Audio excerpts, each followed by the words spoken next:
Under Prime Minister Modi's leadership, India may soon be elevated to the level of America's non-NATO allies, including Japan, South Korea and Israel.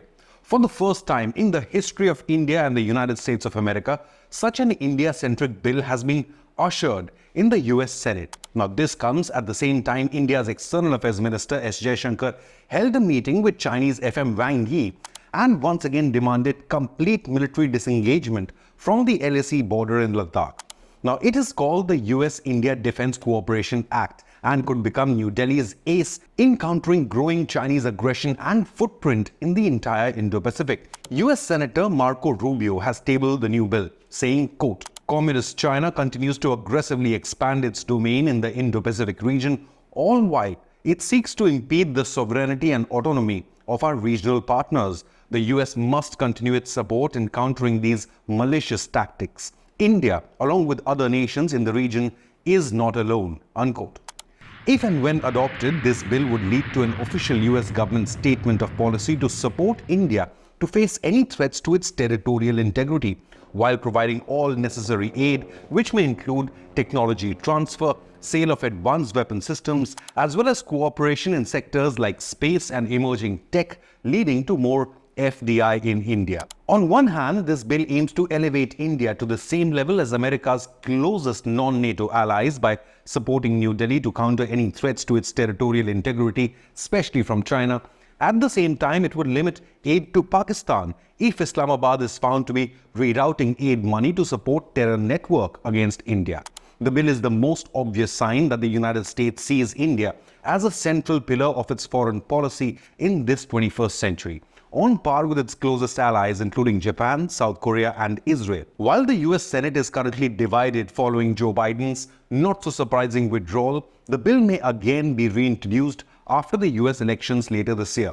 Growing India-US defense ties have often been clouded by New Delhi's decades-old strategic partnership with Russia. India, the world's largest arms importer, is heavily reliant on Russian military equipment. Now, firstly, this new bill would enable India to acquire cutting-edge modern weapons from the United States and thus enhance military cooperation with Washington. It will set a sense of Congress for expeditious consideration of certifications of letters of offer to sell defense articles, defense services and design and construction of services to India. Secondly, it would also provide relaxation from any sanctions under CAATSA, given India's traditional dependence on Russian equipment. Though the bill really hopes India would align itself with American policy for the Indo-Pacific. It is eventually expected to get passed in the US Senate as there is bipartisan support for deepening US-India defense cooperation. The announcement of potential landmark bill came at the same time Indian External Affairs Minister S. Jaishankar was attending the ASEAN meeting in Laos, the cornerstone of India's Act East policy. For the second time in 1 month, S. Jaishankar held a meeting with his Chinese counterpart, Chinese Foreign Minister Wang Yi. S. Jaishankar demanded complete disengagement and respect for LAC and past agreements from the Chinese side at the line of actual control following the Galwan military standoff and conflict in 2020.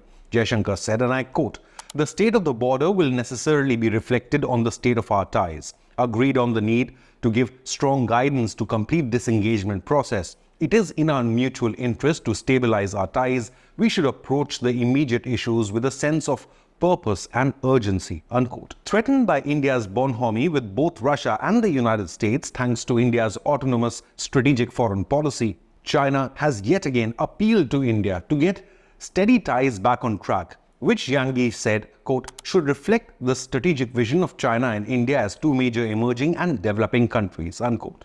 But it's been all talk and no action from the CCP. On one hand, Beijing seeks normalization of ties. On the other, it refuses to disengage its PLA troops from Demchok and Depsan, refusing to adhere to pre-2020 status quo ante. India maintains that relations cannot go back to normal unless China pulls back its troops, which are locked in a border standoff with the Indian Army and the Indian Air Force along the LAC border.